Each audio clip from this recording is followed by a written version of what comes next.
Tere päevast ja tere tulemast kuulama seda tänast konverentsi Seemnesektor muutuvates tingimustes. Mul on hea meel teid tervitada ka Seemneliidu poolt, Seemneliidu nimel. Väga hea meel, et nii arvukalt kuulajaid on meil praegu veebis juba ligi 60 ja kogu aeg lisandub. Kahjuks, nagu alguses juba öeldi, seda konverentsi me füüsilisel kujul tänasel päeval otsustasime mitte läbi viia, aga seda enam on hea meel näha, et huvi on siiski olnud suur veebi kaudu seda üritust jälgida. Ja suur tänu teile esinejad, mõned külalised, kes täna meiega siin koha peal on. Sigmar rääkis muutustest, mis meie sektorit ees on ootamas. Tegelikult ju oleme pidanud läbi elama üsna palju selliseid ootamatuid olukordi juba viimastel aastatel, võib-olla mitte niivõrd regulatsioonist tulenevaid kui üldistest sündmustest maailmas. Kõik need rahva tervisega seotud klimaatilised arutelud, nendest tulenevad tarneprobleemid, erinevad asjad, et millega kohanemisel võib tekkida raskus, et ükskõik kui avatud meelega ja uuendusmeelsed me oleme, et sellest inspireerituna võib-olla see tänase konverentsi programm ka kokku pandud sai, et käsitleda neid riske, nii neid, mida me oskame ette näha, kui võib-olla mõnesid kogemusi ootamatustega toimetulekul. Midagi saaksime endale kõrva taha panna ja ära kasutada tulevikus.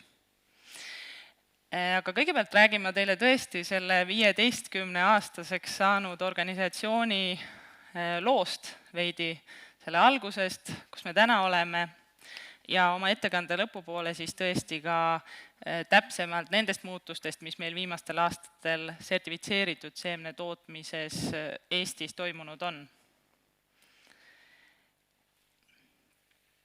Eesti Seemneliit 2006 on siis see tähtis aasta, millal organisatsioon ametlikult sündis ja äriregistrisse sai, aga tegelikult need arengud olid liikunud sinnapoole juba mõnda aega enne seda, et oli Põllumajandusministeeriumi tol ajal all selline seemnekasvatuse töögrupp, kes aeg-ajalt arutas selle sektori spetsiifilisi teemasid. Ja oli toimunud siis tegelikult üks oluline sündmus, ühinemine Euroopa Liiduga, mille tõttu ka Eesti võttis omaks teatud regulatsioonid ka seemne ja sordi sektorit puudutavad.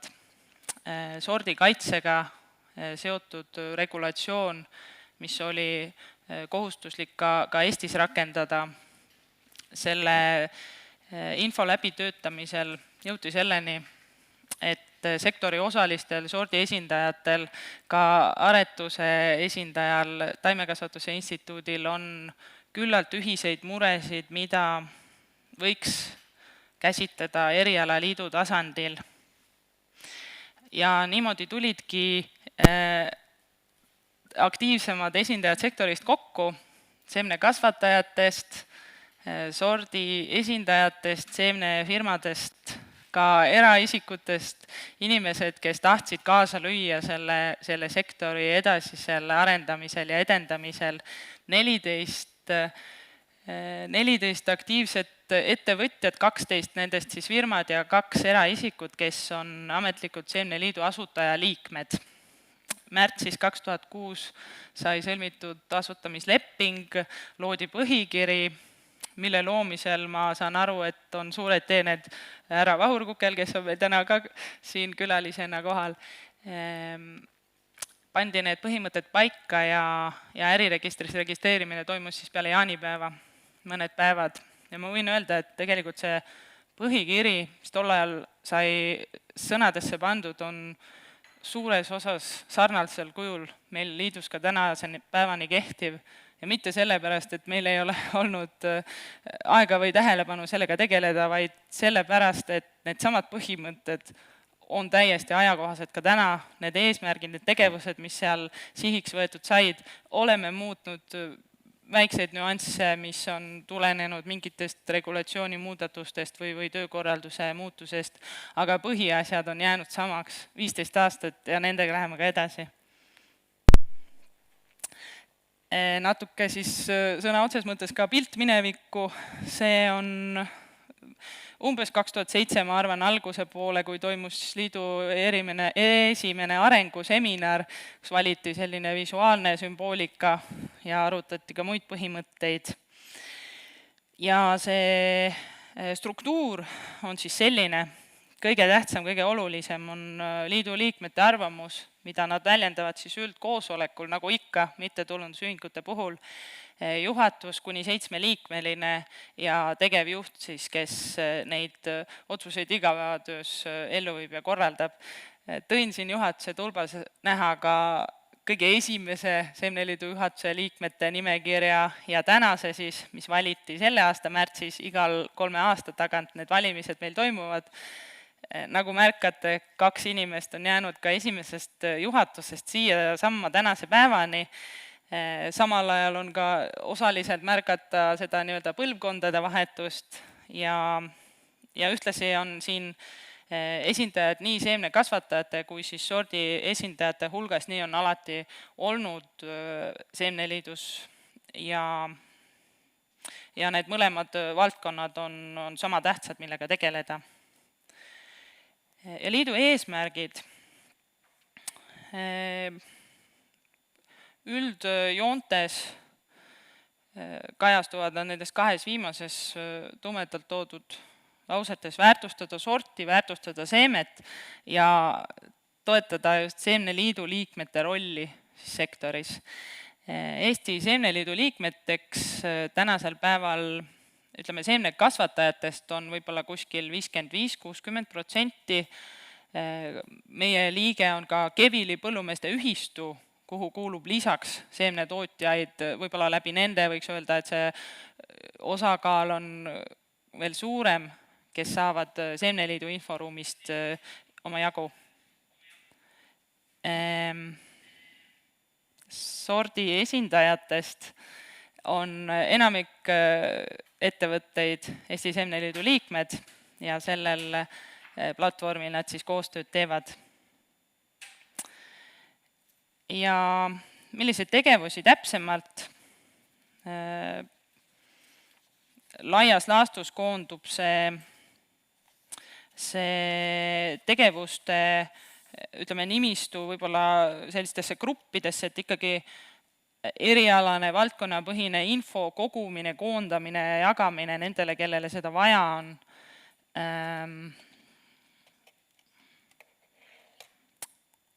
Seemnesektori esindamine riigiasutustes, mujal partnerite töögruppide juures.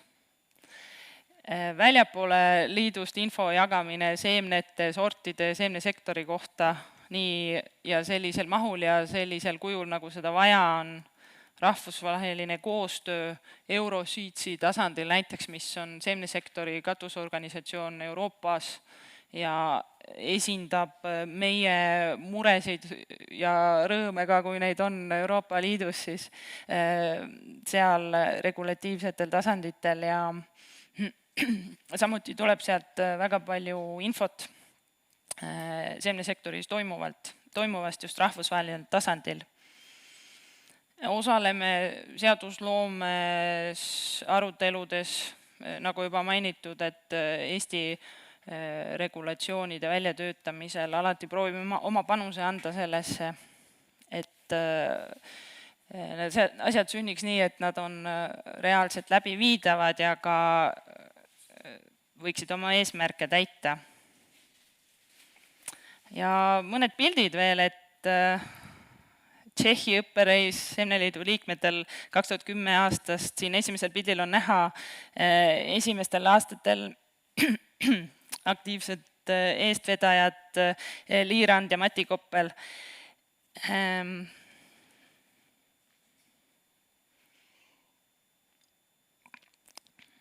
5 aastat tagasi, eelmine juubel, Pärnus saime teha üsna suursuguse juubelikonverentsi Strand hotellis oli vist see suures saalis.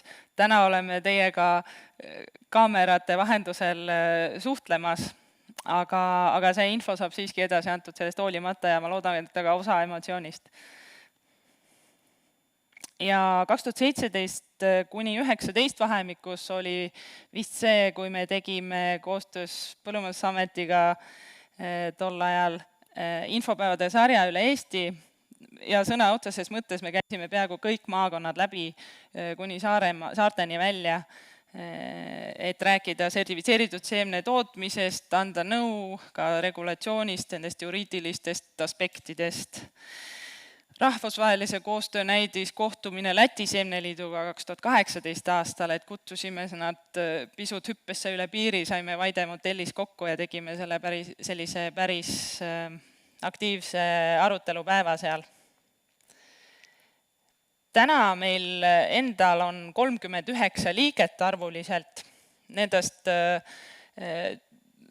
jällegi arvuliselt enamus, kuskil 25 või isegi ligi 30 ongi seemnekasvatajad ja ülejäänud siis ettevõtted, kes sektoris tegutsevad, sortide esindamisega seotud või ka näiteks siis EDKI, kes lisaks ka aretab ise ja Kevili põllumeeste ühistu, nagu mainitud. Üle Eesti asuvad nad sedasi pildiliselt, et oranžina ongi märgitud kasvatajad ja kollastega teiste ettevõtete peakontorid Eestis. See on Seemneliidu liikmete asukohakaart, aga võib öelda, et ta üsna hästi tegelikult kajastab seda seemnekasvatuse asukohta Eestis üldiselt, et nagu näha, need koondumised Tartu, Põlvamaa, Viljandimaa, Virumaa, Pärnumaal natuke, nüüd juba rohkem seoses seal reformiga üks seemnekasvataja Läänemaalt vist kukkus Pärnumaa alla.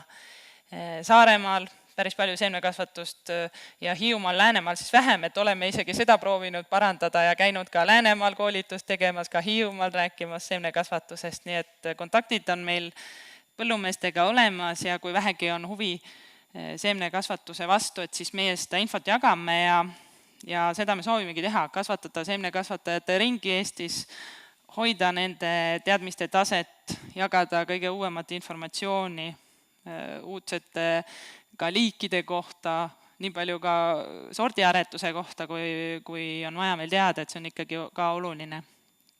Veel veidi pilte, viimane õppereis, siiski mitte viimane, see on alles Taanist 2013 aastal, 15 aastal Saksamaal ja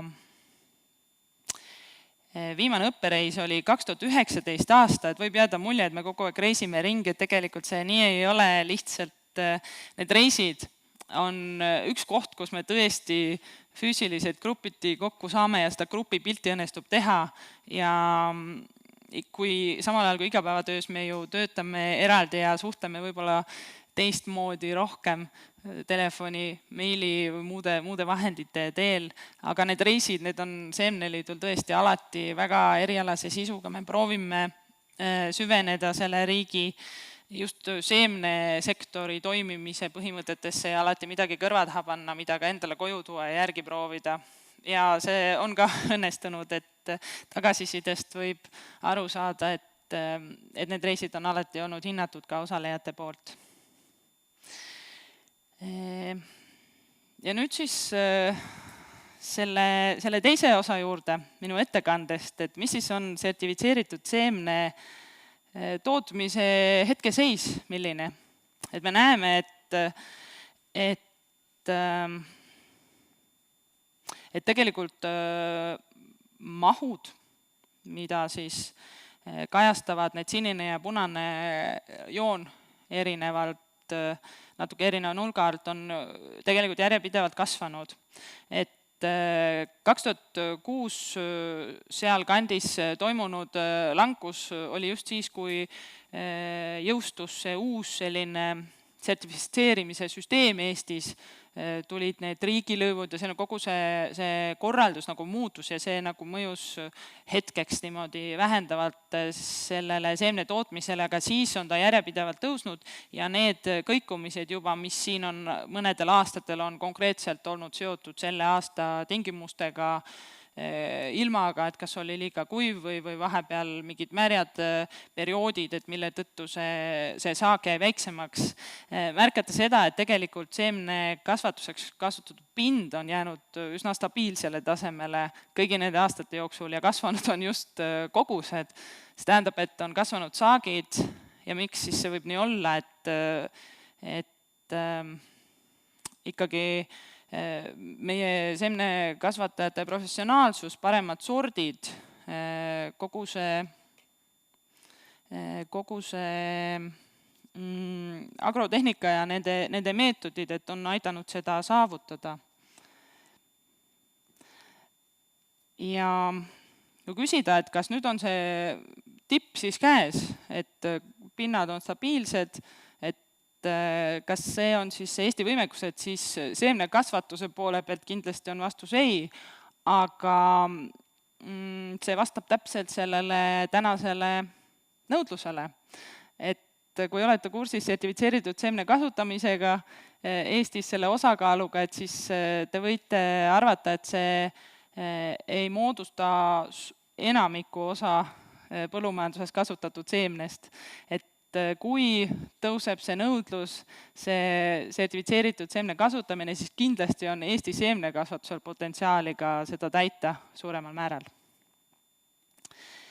Põllumajandus-Toiduamet, Maaeluministeerium muidugi ka on hästi tänuväärset tööd teinud ka seemnekasvatajate koolitamisel, kuidas seda sertifitseeritud seemet ikkagi toota ja mis sellega kaasneb ka just sellest regulatiivsest ja kontrolli aspektist. Et ülemine osa sellest slaidist on tegelikult võetud ühest infomaterjalist, et mis kuskil 1,5 aastat tagasi ehk Maaeluministeerium andis välja, et kus on kajastatud kõik sertifitseeritud seemne tootmise etapid, kõik need pildid on selles materjalis lahti selgitatud ja see materjal on leitav Põllumajandus-Toiduameti kodulehelt, mis on väga-väga hea andmebaas tänaseks sertifitseeritud seemne tootmise koha pealt muu hulgas, et sellel aastal on just toimunud selle uue kodulehe ülesehitamine seal ja tõesti on hea näha, et kui tohutult palju materjali seal leidub. Seemneliidu poolt oleme ka sellel aastal olnud tublid ja välja andnud 3 infovihikut, mis on sellised omavahel isegi kokku köidetavad selliseks kogumikuks, kus on lühidalt kirjas kogu see süsteem, kui tahaks hakata sertseemet tootma, mida siis tegema peab, millest alustada, mis sul üldse vaja on ja 2 vihikus ka siis liigiti kasvatussoovitused, seemnekasvatussoovitused, mille koostamisel olid abiks jällegi etkiteadurid. See sertifitseerimise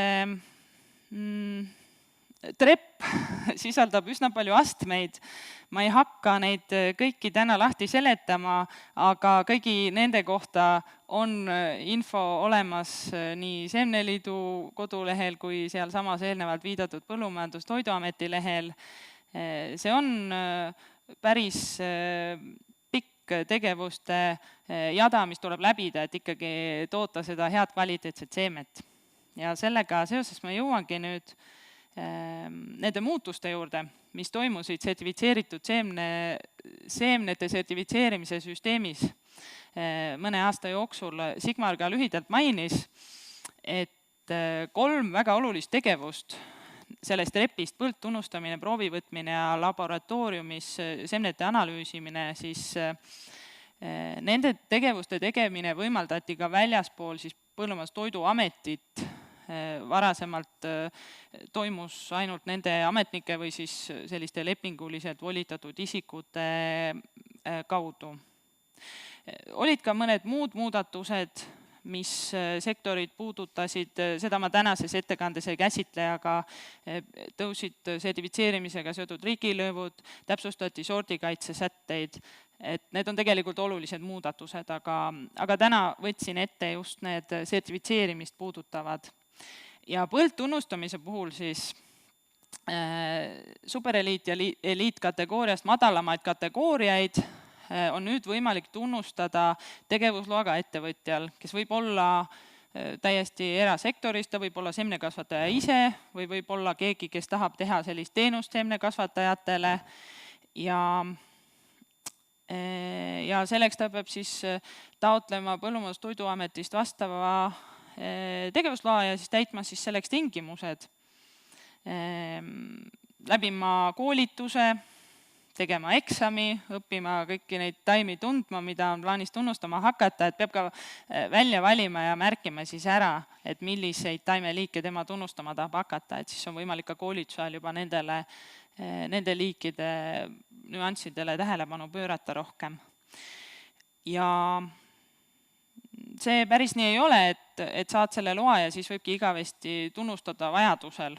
Et tingimus on, et iga 2 aasta jooksul tuleb täiendkoolitust läbi teha ja kindlasti peab ka tegema tunnustamist reaalselt vähemalt korra 2 kasvuperioodi jooksul, et säilitada seda ikkagi oma kvalifikatsioon ja teadmised. Pisut sarnased nõuded on ka seemneproovi võtmiseks majandustegevusloa alusel. Sellel kategooriate piirangut ei ole, saab teha kõigile kategooriatele seda, kui on majandustegevusluba. Loa taotlemiseks tuleb läbida koolitus jällegi, ISTA ehk siis rahvusvahelise seemnekontrolli organisatsiooni akrediteeritud labori juures ja peab olema muidugi tehnilised vahendid proovi võtmiseks. Iga kalendriaasta jooksul tuleb võtta vähemalt 10 proovi, et säilitada see luba enda jaoks. Et see on asi, mida kindlasti läbi mõelda, kui proovi võtmise luba endale taotleda, et kas on ikkagi ka füüsiliselt ja reaalselt neid proove nii palju võtta. Labori loomise võimalusest rääkis Sigmar, Eestis seni ei ole seda tekkinud PMK seemnelabori kõrvale. Ja kuidas need muutused siis ellu rakendati või rakendusid, et kindlasti toimus see samamoodi Põllumajandus-Toiduameti ja seemnesektori ettevõtjate koostöös, nagu ka tegelikult need väljatöötamise arutelud regulatsiooni muutusel, et võimalus tekkis ja ettevõtjad pidid selle siis vastu võtma või seda kasutama hakkama. Ja graafikul on näha, Põllumajandus-Toiduamet varustas mind selle väga värske statistikaga, et põldtunnustamise puhul on jätkuvalt kasvanud tegevusloaga siis tegutsevate põldtunnustajate arv, ametnike arv, kes peavad tegema põldtunnustamist, on vähenenud, mis oligi üks selle regulatsiooni muutuse eesmärke ju, et sektor on selle võimaluse omaks võtnud ja hakanud ka seda kasutama ja nii palju kui Põllumajandus-Toiduameti tagasiside on olnud, et siis on näha, et sektor võtab seda ülesannet väga vastutustundlikult. Kontrolltegevuse käigus, mis on PTA ülesandeks endiselt, ei ole midagi vastupidist märgatud, et võib öelda, et isegi selle võimaluse tulek on mõnes mõttes isegi suurendanud veel seemnesektori teadlikkust teatud nüanssidest, mis puudutab sertifitseeritud seemne tootmist. Ja samamoodi on statistika seemneproovi võtmise korral tegevusloaga proovivõtjate võetud proovide arv kogu aeg suureneb, ametnike võetud proovide arv väheneb ja kontroll näitab samuti, et see tulemus kvaliteedi poolest on ikkagi väga hea seejuures. Veel põgusalt mõnedest arengutest, mis ka aset leidsid, erinevad tehniliste võimaluste ja lahenduste täiendamine, põldtunnustamise taotluse nihutamine 2 nädala võrra tegelikult ainult, mis tõstis õigeaegselt esitatud taotluste osakaalu, vaadake kui suurel määral, et meil on hea meel, et amet seda meiepoolset sisendit ja tagasisidet arvestab, et selle ettepaneku Seemneliit ka millalgi tegi, et see võiks see avaldus olla natukene hiljem kui sellel kõige kiiremal kevadisel töisel ajal ja nagu näha, et see on ka tulemust toonud. Ja üleüldse, et tunnustamisavalduse vorm läks paberilt elektrooniliseks, see oli ikka märkimisväärne efektiivsuse paranemine nii sektorile kui ametile tegelikult. Et hästi hea näha, et sellised kaasaegsed meetodid töökorralduses meil Eestis ikkagi küllalt kiiresti omaks võetakse. Meie unistus, meie lootus, et võib-olla võiks need tunnustamisavaldust puudutavad andmed just tulevikus olla rohkem seotud PRIA süsteemidega, et kus paljud andmed on juba selleks hetkeks sisestatud, et saaks hõlpsamine seda tunnustamisavaldust ka esitada. Ja sektor ka loomulikult tuleb nende kaasaegsete meetoditega kaasa, aga võib-olla mitte nii kiiresti osalt, kui jällegi Põllumajandus-Toiduamet näeks, et hästi on innustatud meid võtma kasutusele nii etiketi trükkimise võimalust enda ettevõttes kui siis automaatse proovivõtja seadet, et kindlasti neid mõlemaid tekib Eestis lähiaastatel rohkem juurde. Põllumajandus- ja kalanduse arengukava järgmiseks perioodiks ütleb, et täisväärtuslik toit saab alguse muuhulgas puhtast ja kontrollitud seemnest. Kindlasti tahab meie 15-aastane organisatsioon sellesse anda jätkuvalt oma panuse ja usaldus on selle kõige võti, mida meie peame silmas ja loodame ka seda enda seemnekasutajate poolt. Aitäh teile! Aitäh, Karen! Seda oli väga põnev kuulda, kust kõik see alguse sai ja mis vahepeal tehtud ja kuhu see välja on jõudnud. Küll ja veel väljakutseid, mis on vastu võetud. Ja see, et see sektor on arenenud, tegelikult näitab väga head tulemust sellest koostööst, mida on tehtud ministeeriumi tasandil, Seemneliidu tasandil, Põllumajandusameti tasandil ja ka tootjad ise on olnud tegelikult valmis neid muudatusi vastu võtma ja nendega kaasa minema, et tegelikult selle 15 aastaga on tehtud ju ära suur hüpe, et kui meil sellist organisatsiooni ei oleks, siis ei taha mõeldagi, mis olukorras siis see sektor oleks. Et igal juhul väga, väga hea, et Eesti on sellise liidu endale saanud ja tootjaid selle alla koondanud. Sinule küsimusi mulle hetkel chatis tulnud ei ole, siin vahepeal on osalejad palunud, et kõik, kes kuulavad, siis hoidke oma mikrofonid väljas, ma saan aru, et seal on mingi taustamüra sisse tulnud. Et palun siis tehke seda kõik, kes meid veebidel jälgivad. Aga küsimus minult sinul on see, et jah, muudatusi on palju olnud, tootjad on pidanud võtma palju vastutust. Kui usaldusväärseks sa praegust sertifitseerimissüsteemi pead? Just kõigepealt ma tänan neid heade sõnade eest, Anu, et ma usun, et Seemneliidul on oma roll olnud siin selles kõigi nende muutuste keerises hakkama saamisel ja vähemalt oma liikmeid oleme saanud informeerida piisavalt õigeaegselt ja võib-olla isegi natuke enne muudatustest, kui need rakenduvad.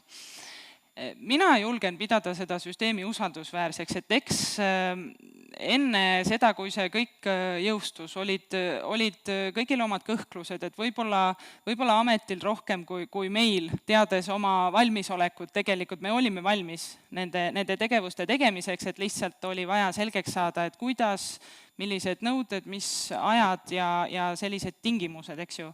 Me olime selleks valmis ja see võimalus tekkis ja ma nüüd juba 2,5–3 aasta või hooaja kokkuvõttes me saame öelda, et see on usaldusväärne ja hästi hea meel oli just mõni aeg tagasi Põllumajandus-Toiduameti töötajaga arutasime seda küsimust ja ka tema seda kinnitas, et just see kuidas ongi ilmnenud, et just see vastutustundlikkus tootjal, kui ta ise teostab neid tegevusi, et võib-olla ta tunnetab isegi seda vastutust rohkem. Et kui ametnik teeb, et võib-olla tundub, et see vastutus on kuidagi jagatud, aga nüüd on see rohkem tootja käes ja nad ei kasuta seda kindlasti kergekäeliselt ära, et see on hästi hinnatud võimalus ja töö on ikkagi eesmärgiga selle nimel, et see seemnepartii kvaliteet oleks maksimaalne. Nii et me oleme väga hea meel. Me oleme väga rahul, et need võimalused on tekkinud. Aitäh, Karen!